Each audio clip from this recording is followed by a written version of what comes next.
If I were to ask you, what is the scariest type of science fiction, you probably wouldn't say evolutionary horror, mainly because it's a name I came up with for this video, but also because it doesn't sound particularly frightening.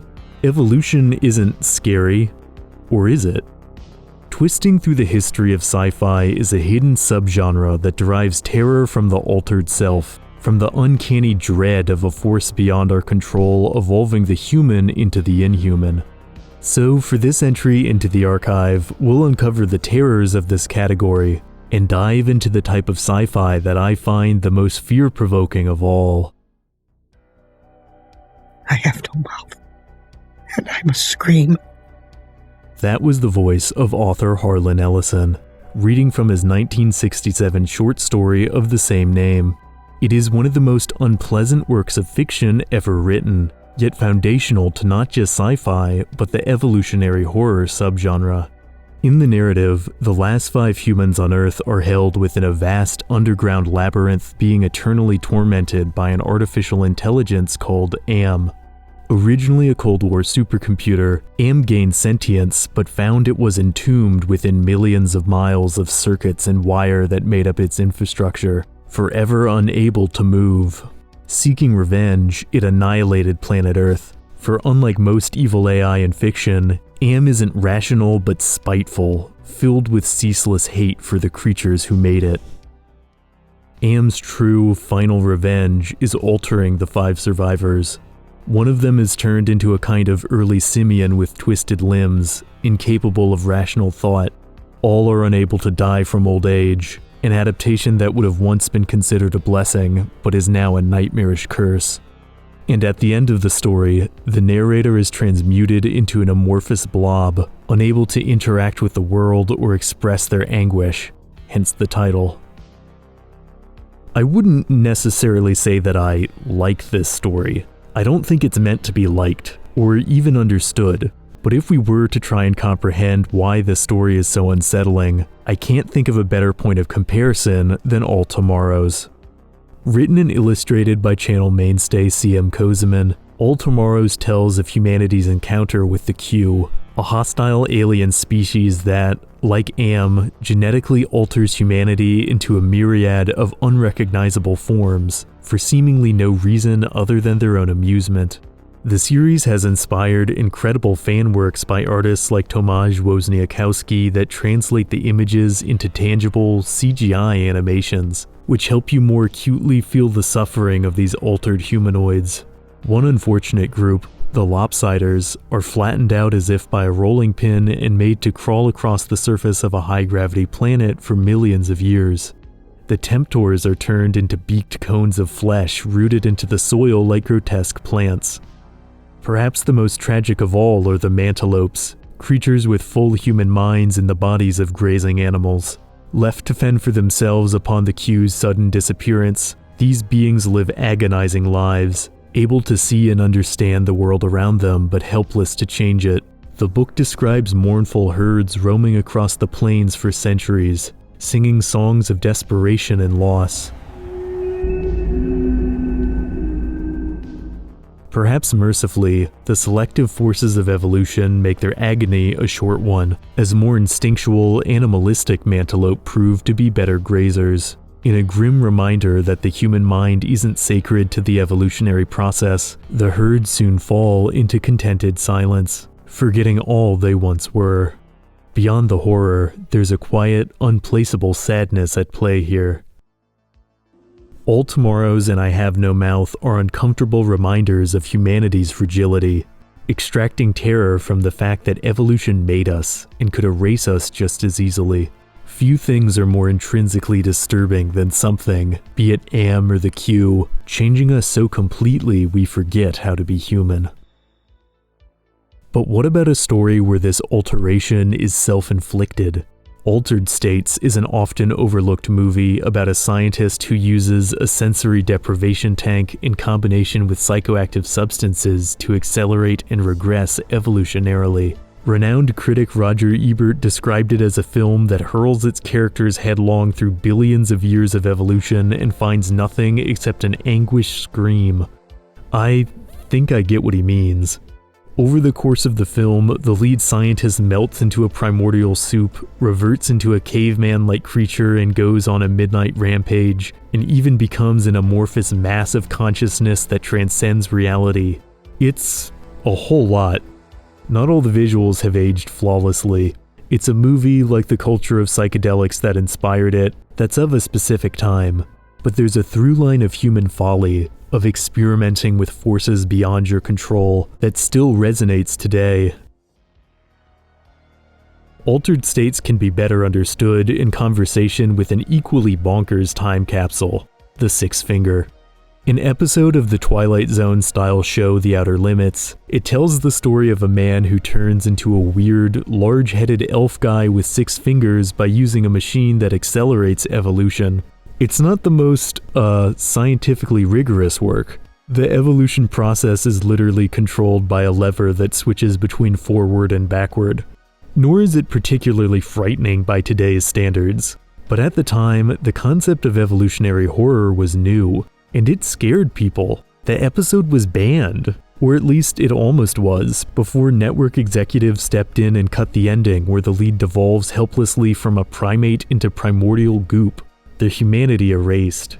And sure, part of why this was cut was due to fear of anti-evolution backlash. This was the early 60s, but either way, this idea unsettled people. For all their silliness, altered states and the Sixth Finger are intriguing warnings about tampering with the laws of nature. In changing the source of the mutations from a hostile, external force into something self-inflicted, they become parables of human ignorance, depicting evolution as an unstoppable power that will change you utterly if you mess with it. For what could be scarier than a destructive force beyond your control that you bring upon yourself? I mean, getting chased by a monster, probably. On a surface level, the Xenomorphs of the Alien franchise seem like the complete opposite of horror derived from the altered self. They're the ultimate external threat, the other with a capital O, something fundamentally inhuman and dissimilar from the protagonists they hunt. Especially with their decades of extra baggage from sequels, today, Xenomorphs feel more like non-specific monsters than a reflection of ourselves. Yet the design of the alien didn't start as an alien. It comes from a portrait of a biomechanical humanoid by Swiss artist H.R. Giger.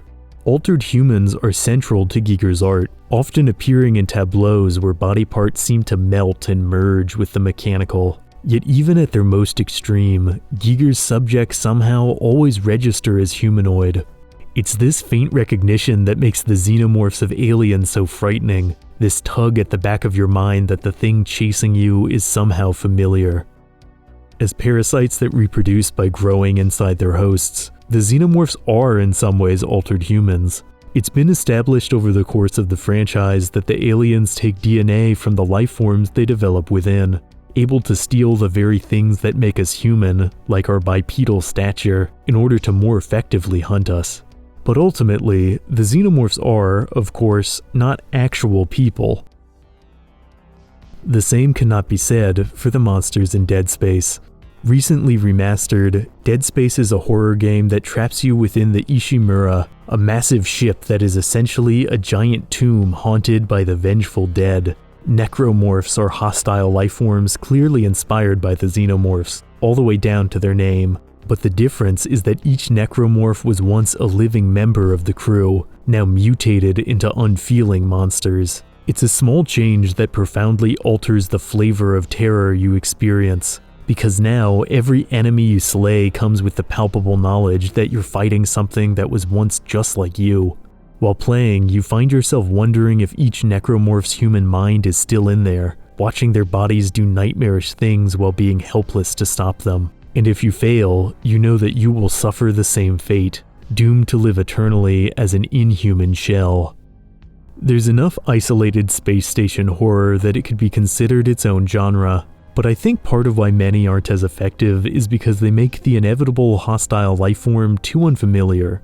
A huge part of what makes Alien or Dead Space frightening isn't just that the characters are being hunted by a monster, but that they're being hunted by a distorted echo of themselves. And I don't think there's any movie that captures this nightmare better than John Carpenter's The Thing. While set in Antarctica instead of space, The Thing no doubt belongs to the same isolation genre. In the film, a group of researchers are stalked by an organism that digests and replicates its victims. The life form in The Thing is constantly shapeshifting, its myriad of forms brought to life with visceral practical effects. But what's even scarier than the dripping bodily terrors is how the film captures the agonizing paranoia of being hunted by a perfect imitator that can look and sound almost exactly like you, but isn't you. The most unsettling forms The Thing takes are not when it appears like a horrific monstrosity, but when it's indistinguishable from other humans. The film practically smothers you with its atmosphere of doubt and isolation, to the point where you feel like you're trapped alongside the characters. In an earlier black and white film based on the same novel, the alien is just a guy in a monster suit. Aside from being less scary, this threat is surmountable, able to be overpowered by military men with nerves of steel, a sentiment reflective of the 1950s. It's not our evolutionary superior or flawless imitation, because surely no alien could rival us in our mighty intellect, right? In an earlier version of the Alien script, the film would have concluded with the xenomorph perfectly mimicking a crew member's voice to send out a distress signal, and then wait to be rescued by another ill-fated crew. And so, what was once barely humanoid ends up a near-flawless impressionist. Stories like Alien, Dead Space, and The Thing take the fear of the altered self and make it external, pitting humans against their own warped reflection. And the outcome of these films challenges our notions of human superiority, the very idea that we'd be difficult to imitate or outwit. It's no accident that most of these movies end with few or no survivors.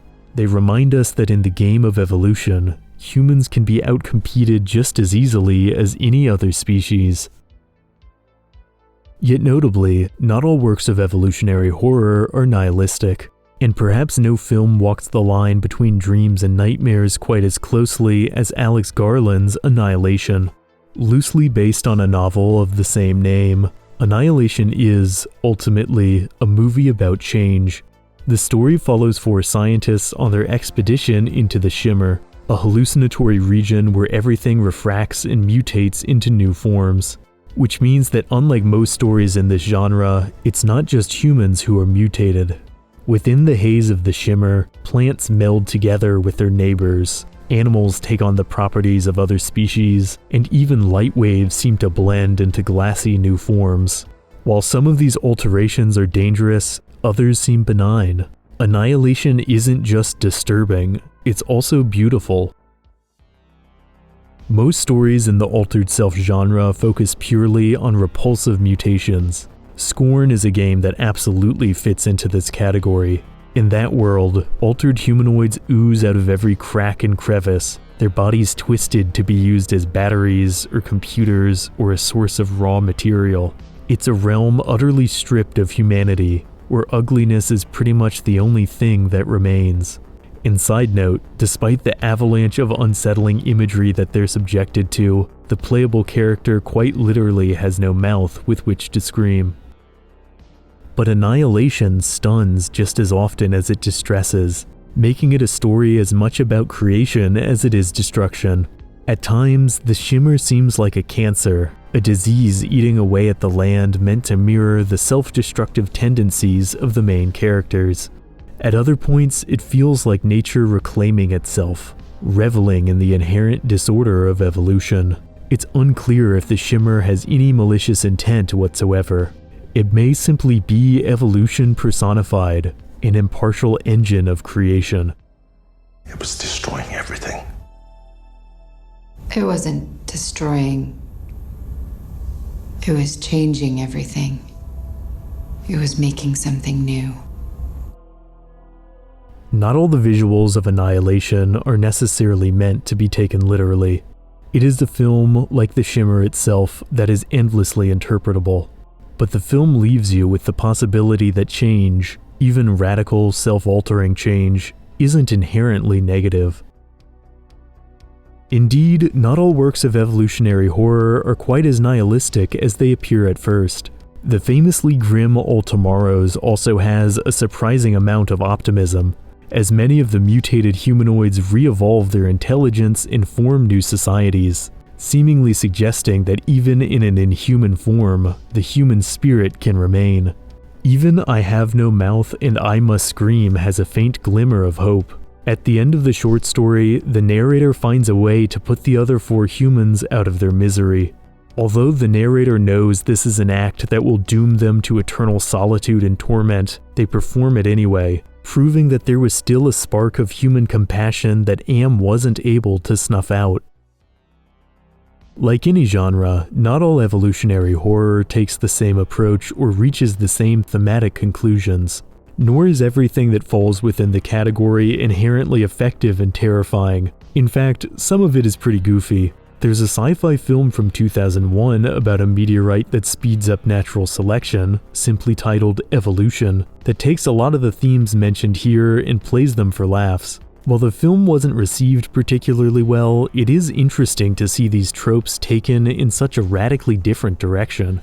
Furthermore, what works of sci-fi actually belong to evolutionary horror can be tricky to define. The aliens in A Quiet Place looked spooky, and we can assume that they evolved, but evolution itself isn't really present or thematically relevant to the narrative in a meaningful way.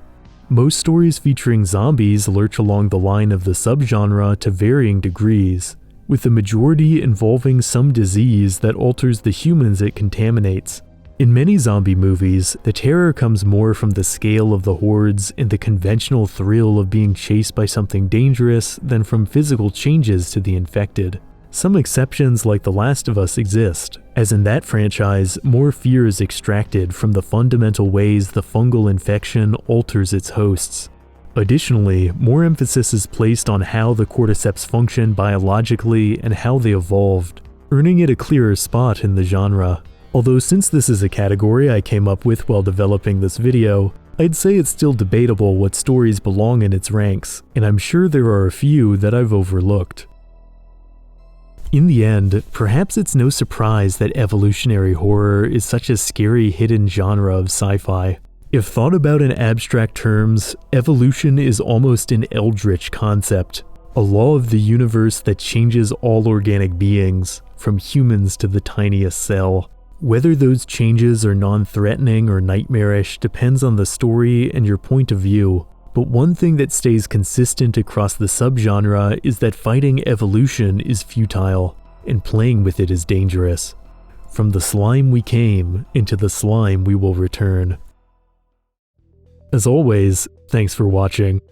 If you enjoyed this entry, please lend your support by liking, subscribing, and hitting the notification icon to stay up to date on all things curious.